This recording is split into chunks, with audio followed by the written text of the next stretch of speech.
माझ्या लाडक्या बाळा, खूप दिवस झाले स्वतःला सावरण्याचा प्रयत्न करतोयस ना?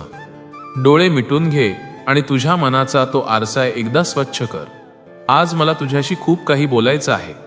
असं काही जे ऐकल्यावर तुझ्या काळजावरचं ओझं कायमचं हलकं होईल. बाळा, तू असा विचार करतोयस ना की तुझ्याच नशिबात इतका त्रास का? तू तर कोणाचं वाईट केलं नाहीस, मग तुलाच का इतका मानसिक त्रास सहन करावा लागतोय? ज्यांच्यावर तू जीवापाड विश्वास टाकलास त्यांनीच तुझा विश्वासघात केला ना. ज्यांच्यासाठी तू स्वतःच्या सुखाचा त्याग केलास त्यांनीच तुला आज कोपऱ्यात ढकलून दिलंय.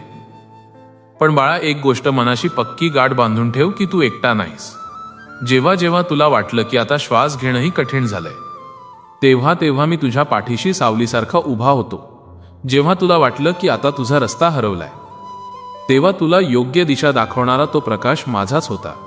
आजवर तू जगाची मनं जपली, पण तुझ्या तुटलेल्या मनाचा कोणी विचार केला का? नाही ना, कारण ही जगाची रीत आहे.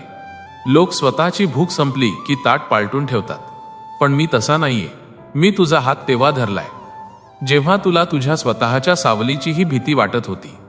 ज्यांनी तुला त्रास दिला, ज्यांनी तुझा अपमान केला, जे तुझ्या हतबलतेवर हसले, त्यांना वाटतंय की ते जिंकले, पण त्यांना माहीत नाही की तू माझ्या अभेद्य कवचात आहेस. तू शांत बसलायस कारण तुझ्याकडे संयमाची ताकद आहे, पण लक्षात ठेव की मी शांत बसणार नाही. तुझ्या प्रत्येक अन्यायाचा आणि तुझ्या प्रत्येक वेदनेचा हिशोब माझ्याकडे आहे. आता त्यांना उत्तर मी देणार. बाळा, वेळ सगळ्यांना धडा शिकवते. काळ कोणासाठीच थांबत नाही. तुला त्यांच्याशी भांडायची गरज नाही. तुला स्वतःला सिद्ध करायची गरज नाही. तू फक्त तुझं कर्म करत राहा, अत्यंत शांतपणे. ज्यांनी तुला आज नाकारलंय, उद्या तेच तुझ्या समोर हात जोडून उभे राहतील. लोक तुला कमजोर समजतात, पण तू हे सगळं पचवून आजही उभा आहेस. हीच तुझी सर्वात मोठी शक्ती आहे. खूप वेळा तुला वाटलं असेल की आता आयुष्य संपवून टाकावं, पण बाळा, ही हार मान्य करण्याची वेळ नाही.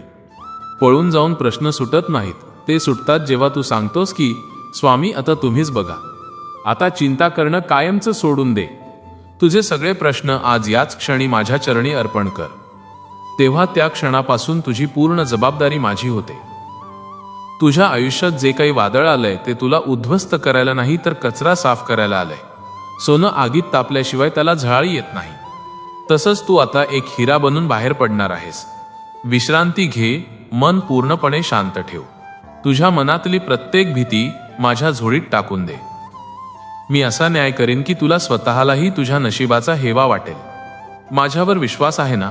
मग आता रडणं कायमचं थांबव आणि चेहऱ्यावर एक हसू आण. मी तुझ्या पाठीशी हिमालयासारखा खंबीरपणे उभा आहे.